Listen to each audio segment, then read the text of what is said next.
Dean Kuriakose M P vote രേഖപ്പെടുത്തി. മൂവാറ്റുപുഴ നിയോജക മണ്ഡലത്തിലെ കുളപ്പുറം സെന്റ് ജോർജ് LP സ്കൂളിലെ 109-ാം നമ്പർ ബൂത്തിലാണ് ഭാര്യയ്ക്കും സഹോദരനും ഒപ്പമെത്തിയ അദ്ദേഹം വോട്ട് രേഖപ്പെടുത്തിയത്.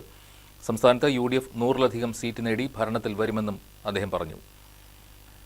മൂവാറ്റുപുഴയുടെ ഇന്നുവരെയുള്ള ചരിത്രത്തിലെ ഏറ്റവും വലിയ ഭൂരിപക്ഷത്തിലായിരിക്കും ഒരു UDF സ്ഥാനാർത്ഥി എന്നുള്ള നിലയിൽ ശ്രീ മാത്യു ഈ തെരഞ്ഞെടുപ്പിൽ വിജയിക്കാൻ പോകുന്നത്. അതിനനുസരിച്ചുള്ള എല്ലാ രാഷ്ട്രീയ ചുറ്റുപാടും നമ്മുടെ ഈ മണ്ഡലത്തിലുണ്ട് എന്നുള്ളതിൽ യാതൊരു സംശയവുമില്ല. ഏത് മുക്കിനും മൂലയിലും അതിനനുസരിച്ചുള്ള ഒരു ജനവികാരം നിലനിൽക്കുന്നു.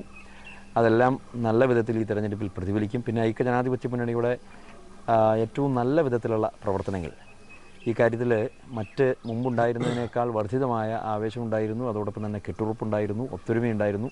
വളരെ നാളുകൾക്ക് മുമ്പ് തന്നെ തെരഞ്ഞെടുപ്പ് പ്രവർത്തനങ്ങൾക്ക് ആരംഭം കുറിക്കാൻ കഴിഞ്ഞു.